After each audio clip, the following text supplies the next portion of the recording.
Hello guys and welcome back to Camden Town. This is Brits Bollywood and I'm Asad still. Now the answer to the question is Manish Sharma, the director of Band Baja Bharat and Ricky Bell vs the Ladies. Now some important news, right? Anyone who fancies Nargis Fakhri will be disappointed, and also Shahid Kapoor, because apparently these two are dating and apparently there are rumours that they have actually moved in to each other's houses. Well, it should be Nargis has moved in because Nargis is from America. What's really important is how they met, right? So Ranbir Kapoor, who's an ex of Nargis Fakhri, throws a party. He invites Shahid Kapoor. These two get along. Next minute, they're an item, they're dating. Brilliant. So who played the Cupid? It was Ranbir Kapoor. But who's going to play a Cupid to the poor guy? We don't know. What I'm excited about, let's just forget everything else. My world came to a standstill when I met this guy. The energy he had, the aura, the kind of talent this guy possesses, only is once in a lifetime opportunity. I'm talking about Shahrukh Khan, and I have finally made it because I was sitting right next to him and hugging him. Guys, check Shahrukh Khan out. As I said, I will be here with my idol, my hero. I'm sure he's pretty used to actually hearing all these words before, but I've got the one and only Shahrukh Khan in the house. How are you today? Thank you, Asad. Thank you very much for having me on your show. Of course, it's a pleasure. First of all, welcome to London. I mean, obviously, I would say it's your second home because you have a home here. How does it feel every time that you come back to London? I don't come very often unless I'm working, but yeah, last year I was here for Ravan. Okay. And then I do try to drop in during the summer holidays when the children have holidays in June. But we kind of start off from here, then take the kids to different various Disneys, wherever they are, in Paris, yeah. So shooting for Yash Chopra and his whole family's here, my family's here. So it's been fun. Now, last 4 or 5 days, yeah. So now I'm feeling sad because my family just went back yesterday. But yeah, it's been a great shoot. Recently, I've just come to know that one of Rachel's students, he actually did a cheeky comment, like on Twitter. He said that the film was called London Ishq, when it wasn't. And the power of media these days. What's your thoughts on that? How much power does like a Twitter and Facebook hold these days? I think the word power is wrong to use for something which is not right. Sure. No, I'm just saying, but the rumor was spread, so... I don't think so. See, I have a huge take on where it is headed right now. Sure. How things happen. As a matter of fact, I'll be very honest, I've gone quieter because of that. You know, there was a time when I could openly come down out in the press and talk or chat. Sure. I started writing things on Twitter, but what's become of it is that you write something and even that becomes news and again taken on as what you didn't mean it to. Absolutely. So you become a little, I think this is, I have a different take, you know. I think social media finally will make us a little more unsocial. Sure. It'll curb us from expressing ourselves. You know, people feel it's a free platform where you can say what you want. Sure. Yes, you can say what you want as long as you don't mean it. Sure. But when you start saying something meaningful and somebody takes it and says it in the wrong meaning, then you start getting very aware of it. You say, okay, let's just fool around. Sure. Let's not be serious about stuff. So I think there is a big danger of that. And also I feel, you know, it sort of makes us, see, I was already an insomniac. It also makes you an infomaniac now. Sure. And it's being worried what's being said while you're sleeping. So much is being said. You wake up in the morning and you're like, oh. And I just said it in an interview back home that I'm quite shocked at times now where people read into what one says and, you know, there's no, and I think it's very stupid. I try to clarify my statement on a platform where I actually wrote it just out of feeling warm. So not to all the people who love me and, you know, write really sweet messages to me. Some of them also claim that I'm too intellectual on the Twitter, but that's the way I am. But yeah, it's something that will make people a little more wary as the time goes by, and we need to be a little careful about it. Yeah. No, but you're absolutely right, because I mean these days, friends of mine who actually send me a message on BBM and you don't reply, but you do a Twitter. So they're like, "Acha, Twitter bahut zyada hai, zaruri hai, you know, we are not." So I think it's. I was the same thing happened to me, and I was supposed to get in touch with some friend here, and I just said, you know, I'm really sorry. And it really is true. I was busy. I was shooting nights, so I didn't read the message. By the time it got morning, it was late there. So I said, okay, I'll talk. 3 days went by and I didn't reply, and when I finally called, he just turned around and he says, you know what, dude, you're on the Twitter and you're writing there, but you can't write a message back to me. So I'm like, I'm really sorry. I mean, I don't tweet so much. I tweet once a day.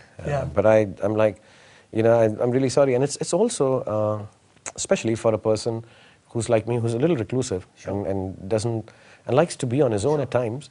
I sometimes feel that my, you know, with messages and everything, it just makes you available everywhere, and even you don't even know that, you know. So it's a little bit yeah, it's a bit of a strange feeling for a person who's a celebrity. Sure. You know, that just you're accessed suddenly by everyone. Yeah.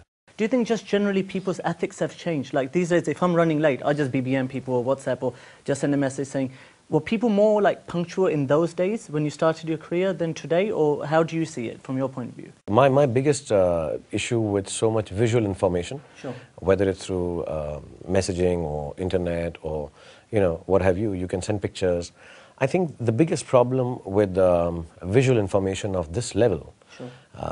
is that we are actually losing touch with imagination. If I'm running late for a meeting, I never send anyone a message. Yeah. My logic is, and as pompous as it sounds, is time starts when I reach somewhere. Absolutely. And that's how I lead my life. It's very difficult otherwise I do so many things.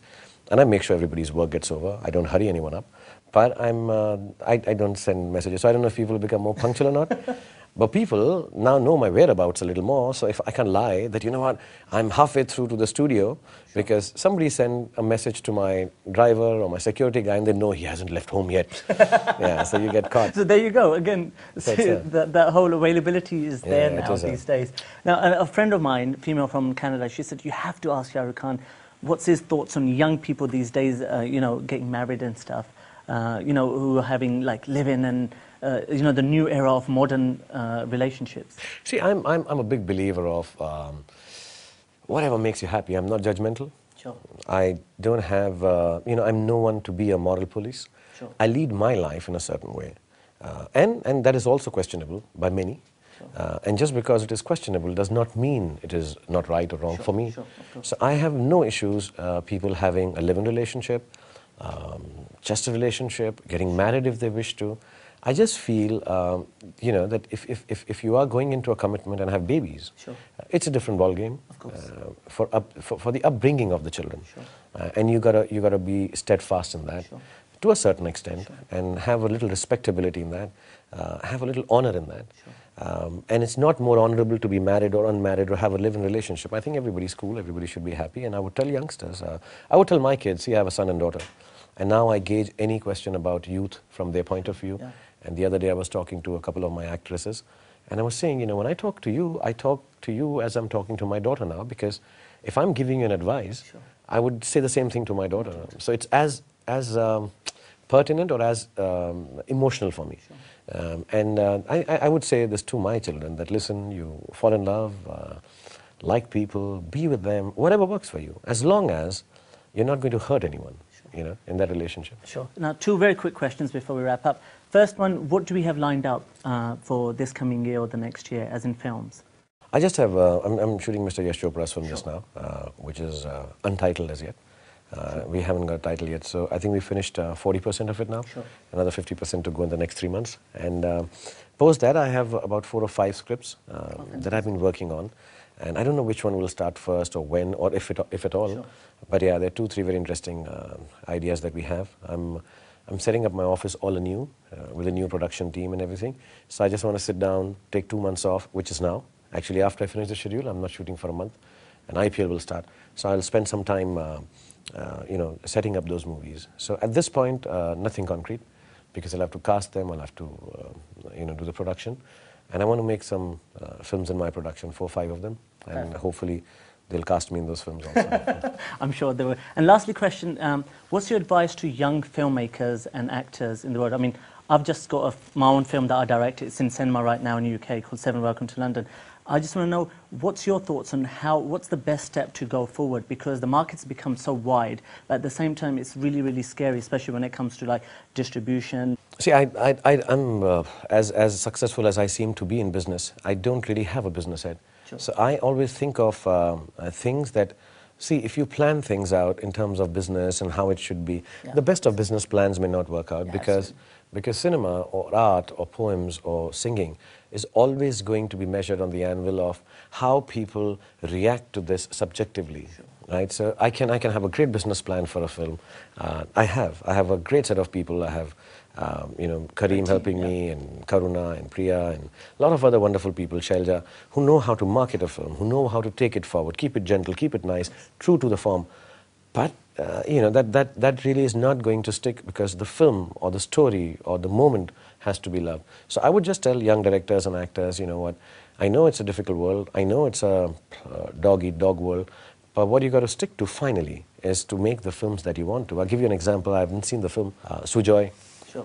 who just made a film called Kahani. What I want to say is that he's a good filmmaker, and he must have had some ups and downs. Sure. But he's stuck to his guns of wanting to make the film that he wants to. And I think finally that's what will count. What you want to do, what you feel like saying is what's going to count. And of course, it's a commercial world. It'll have all the commercial trappings. You'll have your songs and your dances. You'll market it. You'll have bigger posters. You'll have better images. You'll have everything. But finally, you've got to make a film that your heart says you should make. What happens is people are so afraid of making things that don't sell, Yeah. that they end up selling their integrity. Sure. And their creativity instead. Yeah. And I think when there's a choice between making a thing which doesn't sell or selling your creativity, I think you go for the one closer to heart. And your was the one that you thought Yeah, was... I never make a film. In all my career, I've never done a film. I've done 70 films. There's one maybe which was more business-like, but also had an emotional reason of friendship. But I've never made a film which I didn't want to make, personally. I've never made a film for any other reason. And I've delayed films. People get angry with me sometimes. Why are you taking so long? I say, I don't feel like doing it just now. And it's not that your film is not good. The heart is saying, wait a little more. Sure. Even with SG and all, who's like my family. You know, SG, 4 months more now. Please let me feel like a lover again. Right now I'm feeling Dawn. Yeah. You know, right now I'm feeling Ravan. So yaar, kya baat hai? Tu act aise nahi. I want to feel like a lover. Let me be like that. And, you know, my filmmaker friends are kind, and they do that. And I think I would suggest this to all the youngsters, with all the trappings. And I'm working with a lot of youngsters right now, young girls. And they all, when I speak to them, I realize what you're asking. That, you know, you need to be aware. You need to, well-informed, well-armed, and you need to figure out business. I think the bottom line is always going to be, if your heart tells you to do it, you want to be an actor, go ahead and act.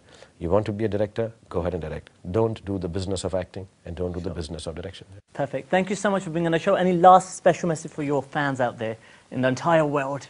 Okay, all of you, be happy. Like I always say, this is a message I repeat again and again, so you can take it from any of the last interviews we've had or chatted. Yeah, please be happy. God bless you. And when you find happiness, hold on to it tight, because that's what life was for. And God bless you all. It was an absolute pleasure. Thank you. Thank you so much.